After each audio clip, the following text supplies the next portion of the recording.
UP के मुरादाबाद के पाकबड़ा थाना क्षेत्र के मोढ़ा तैया की रहने वाली सीमा और उसके बेटे अंकुश की हत्या में चौंकाने वाला खुलासा हुआ है।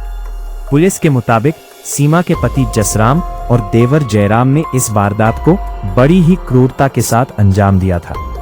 पति ने सीमा के पैर पकड़ लिए थे और देवर जयराम ने उसका गला रेतकर हत्या कर दी थी। पति सीमा के व्यवहार से परेशान था। वह आए दिन उसके साथ मारपीट करती थी। पुलिस पूछताछ में गिरफ्तार जयराम ने बताया कि वह अपने भतीजे को नहीं मारना चाहता था, लेकिन वह बार बार अपनी मां के बारे में पूछ रहा था। उसे डर था कि वह घर जाकर लोगों को बता देगा, इसलिए मजबूरी में उसे मारना पड़ा। शुक्रवार की देर रात पुलिस ने पति जसराम को भी गिरफ्तार कर लिया है। एसपी सिटी कुमार रणविजय सिंह ने बताया कि पाकबड़ा थाना क्षेत्र के मोढ़ा तैया निवासी सीमा और उसके बेटे अंकुश की हत्या में उसके देवर जयराम और पति जसराम को गिरफ्तार किया गया है। देखिए, आप सभी अवगत हैं, ये मोढ़ा तैया गांव थाना पाकबड़ा का प्रकरण है। यहाँ परसों मॉर्निंग में एक महिला के शव बरामद होने की बाद सूचना मिली थी।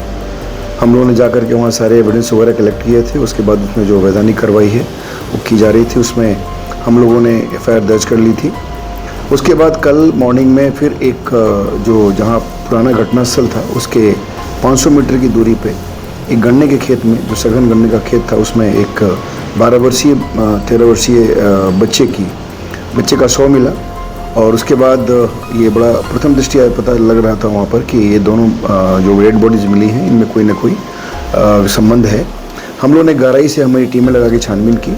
इसमें ये घटना हम लोगों ने इसका खुलासा किया है। इनफैक्ट ये जो डेड बॉडीज़ मिली हैं दोनों माँ बेटे की डेड बॉडी थी और ये दोनों पास के गांव मोढ़ा की रहने वाले थे।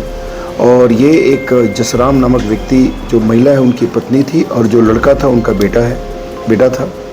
और ये जसराम और उसका भाई जयराम, यानी जो महिला मृतका हैं उनके पति और उनके देवर, इन दोनों ने मिलकर के इस घटना को अंजाम दिया है। इसमें हम लोगों ने जो उसका देवर है जयराम, उसको गिरफ्तार कर लिया है और जसराम अभी एट लार्ज है और हमारी टीमें लगी हुई हैं, उसको भी बहुत जल्दी हम लोग गिरफ्तार करेंगे। बेसिकली आपसी घरेलू विवाद को लेकर के और कुछ अन्य बातों को लेकर के जो पति था उससे हमेशा एक तरह से दोनों के बीच में विवाद चल रहा था। और उसी के बाद दोनों ने प्लान करके एक बहुत ही प्लान तरीके से वहाँ ये लोग बाइक से उसको महिला को लेकर गए और खेत में उनकी हत्या करने के बाद उनको जलाने का प्रयास किया। तो इस दोनों अभियुक्तों में से एक जो देवर है उसको गिरफ्तार कर लिया है और जो पति उसको बहुत जल्दी गिरफ्तार किया। सर, विवाद जो आप बता रहे थे, विवाद क्या था? वो विवाद आगे देखिए, विवाद के बारे में बहुत सारी चीज़ें अभी क्लियर नहीं हो रही हैं। अभी चूँकि देवर ही अरेस्ट हुआ है और जब उसका हस्बैंड अरेस्ट होगा तो बहुत सारी चीज़ें क्लियर होंगी। जो दोनों भाई है, यानी जो पति और देवर दोनों अलग अलग रहते थे, देवर की जो बातें हैं उसमें और अभी जो पति है उसमें भिन्नता हो सकती है। इसलिए पति के अरेस्टिंग के बाद ही क्लियर हो पाएगी कि वाकई जो इन लोगों के बीच में मोटिव क्या था और लड़ाई झगड़े का कारण क्या था। तो क्या ये पत्नी भी जो महिला है, क्या ये अलग रहती थी अपने पति से? नहीं, पति और पत्नी दोनों साथ रहते थे। और ये जो उसका छोटा भाई है, यानी जसराम का छोटा भाई जयराम, ये अलग रहता था। सर, महिला की पहचान छिपाने का प्रयास किया गया था, बॉडी को देखकर बर्ड चेहरा जलाया गया था, क्या जानकारी दी आरोपियों ने? इस आरोपियों ने कहा कि जैसे चूँकि काफ़ी एक तो बहुत ही एक तरह से ऐसे जगह पे लेकर गए थे जहाँ से किसी को शायद पता न चले, ऐसी व्यवस्था ऐसे प्रयास इन लोगों ने किया था। जहाँ डेड बॉडी इन लोगों ने रखी, जहाँ पे डेड बॉडी मिली है वहाँ पर भी इन लोगों ने कुछ ज्वलनशील पदार्थ से फेस को जलाने का प्रयास किया, लेकिन चूँकि मौसम और प्लस जो चीज़ें इन लोगों ने यूज़ की थी वो सब सफिशिएंट नहीं था जलाने के लिए।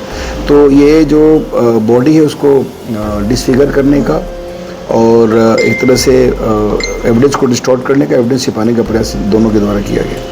पाकबड़ा थाना इलाके में मां बेटे की बड़ी ही बेरहमी के साथ हत्या कर दी गई थी। सीमा का गला रेता गया, जबकि उसके 10 साल के बेटे अंकुश की हत्या गला दबाकर की गई है। सीमा का शव बुधवार को एक गन्ने के खेत में मिला था, जबकि उसके बेटे की लाश गुरुवार को करीब 500 मीटर के फासले पर दूसरे खेत से मिली। हत्यारों ने दोनों की पहचान छुपाने के लिए चेहरे जलाए थे, मगर अंकुश का चेहरा कम जला था, जिससे उसकी पहचान हो गई। पुलिस का कहना है कि सीमा अपने पति जसराम से विवाद के बाद पिछले 2 साल से अपने बेटे अंकुश के साथ अलग रह रही थी। पाकबड़ा थाना क्षेत्र के मोढ़ा तैया निवासी जसराम की शादी करीब 15 साल पहले गोरखपुर निवासी सीमा के साथ हुई थी। दंपति का एक 10 साल का बेटा अंकुश था। जसराम ट्रक चालक है, लेकिन कुछ समय से बीमार होने के कारण ट्रक नहीं चला रहा। 2 साल पहले पत्नी उसे छोड़कर चली गई थी। मोढ़ा तैया निवासी पातीराम सैनी के 5 बेटे सोमपाल, जयराम, जसवंत, कुलवंत और जसराम है। जसराम के हिस्से में 2 बीघा जमीन आई थी। करीब 2 साल पहले जसराम की पत्नी सीमा ने 1 बीघा जमीन बेच दी थी। जसराम ने इसका विरोध किया था, तब पति पत्नी के बीच विवाद हुआ था। बताया जा रहा है कि महिला बाकी बची 1 बीघा जमीन भी बेचना चाहती थी। सीमा करीब 2 साल से अपने बेटे अंकुश को साथ लेकर गांव छोड़कर शेरुआ चौराहे के पास कौकरपुर में किराए के मकान में रह रही थी और फैक्ट्री में काम करती थी। वो बीच बीच में अपने गांव आती थी, लेकिन पति पत्नी में विवाद हो जाता था, जिस कारण वो चली जाती थी। सीमा की लाश बुधवार की सुबह गांव के ही पास मिली थी, लेकिन परिवार के किसी भी व्यक्ति ने उसे पहचान नहीं की। हालांकि उसका चेहरा भी पूरी तरह जल चुका था। Bureau report, Dastak live news.